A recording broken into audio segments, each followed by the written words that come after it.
लोकसभा चुनाव के 4 चरण पूरे हो चुके हैं और 3 चरण के चुनाव बाकी है। इनमें पश्चिम बंगाल की 42 में से 24 और झारखंड बिहार की 54 में से 31 सीटें भी शामिल है।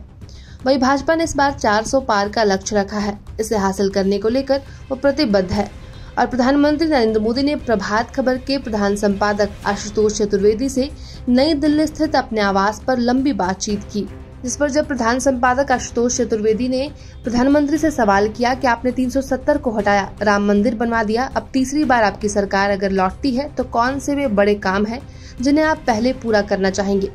तो प्रधानमंत्री ने जवाब दिया कि जब आप चुनाव जीत कर आते हैं तो आपके साथ जनता जनार्दन का आशीर्वाद होता है, देश के करोड़ों लोगों की ऊर्जा होती है, जनता में उत्साह होता है। इससे आपके काम करने की गति स्वाभाविक रूप से बढ़ जाती है।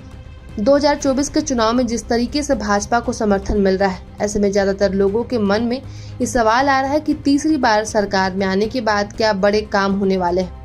और ये चर्चा इसलिए भी हो रही है क्योंकि 2014 और 2019 में चुनाव जीतने के बाद ही सरकार एक्शन मोड में आ गई थी। 2019 में हमने पहले 100 दिन में ही आर्टिकल 370 और 3 तलाक से जुड़े फैसले लिए थे। बैंकों की विलय जैसे महत्वपूर्ण फैसले भी सरकार बनने की कुछ ही समय के बाद लिया गया।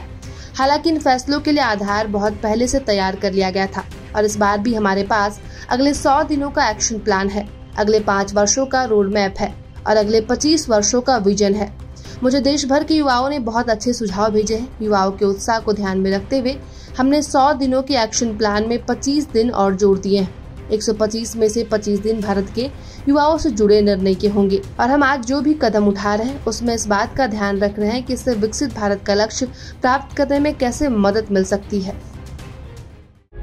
प्रभातखबर.com, विश्वास वही, रफ्तार नहीं।